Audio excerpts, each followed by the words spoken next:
আসসালামু আলাইকুম সবাইকে। আজকের ভিডিওটা হতে যাচ্ছে একদম জমজমাট, কারণ আজ আমরা সব বন্ধুরা মিলে আয়োজন করছি দারুণ এক বারবিকিউ পার্টি। কিভাবে হলো আমাদের এই আয়োজন, কি কি মজার মুহূর্ত ছিল, আর সব শেষে কেমন হলো খাওয়া দাওয়া, সবকিছুই থাকতেছে আজকের এই ভিডিওতে। তাহলে চলুন শুরু করা যাক আজকের এই বারবিকিউ পার্টির গল্প।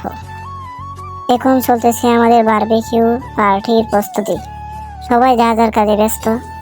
কেউ ব্যস্ত হচ্ছে আড্ডার, আবার কেউ ব্যস্ত হচ্ছে কয়লার, এবং আরও কেউ ব্যস্ত হচ্ছে যে খাবার রেডি করার।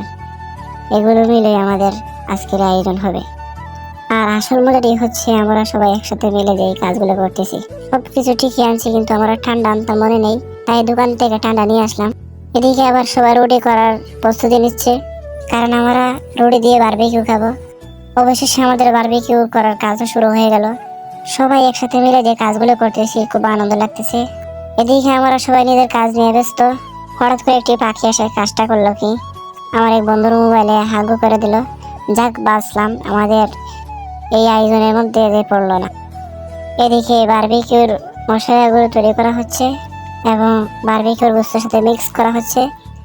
আলহামদুলিল্লাহ, ধীরে ধীরে সব আয়োজনগুলো হতে যাচ্ছে। এদিকে আমরা বারবিকিউ করার জন্য আগুন রেডি করে নিলাম। এখন আস্তে আস্তে আমরা সবগুলো আগুনে পুরব। এদিকে আবার আমার এক যাওয়া বন্ধুরা রুটি দিয়ে মশলা দিয়ে রুটি পুরো টেস্ট করবে। অবশেষে আমরা বারবিকিউ পুরার প্রস্তুতি নিচ্ছি, তাই ভালোভাবে আমরা বারবিকিউগুলো কাছের মধ্যে দিয়ে দিতেছি। এখন আমরা বারবিকিউগুলো আগুনে বসিয়ে দেব। আগুনের তাপে খাবারগুলো যখন ধীরে ধীরে হচ্ছে, তখন চারিদিকে হতে যাচ্ছে হাসি ঠাট্টা আর জমজমা আড্ডা। আর সব বন্ধুরা মিলে আড্ডা দেওয়ার মজাই হচ্ছে আলাদা। অবশেষে বারবিকিউগুলো আগুনের তাপে হয়ে গেল। বারবিকিউ তো হয়ে গেল, এখন আমরা করতে হবে রুটি, তাই রুটির প্রস্তুতি নিচ্ছি। এদিকে আমরা সবাই মিলে এই জায়গায় আড্ডা দিতেছি, আর আমাদের এক বন্ধু এই জায়গায় তৈরি করতেছে। অনেক অপেক্ষার পরে সব খাবারগুলো তৈরি হয়ে গেল। এখন আমরা সব বন্ধুরা মিলে খাবারগুলো একসাথে খাবো।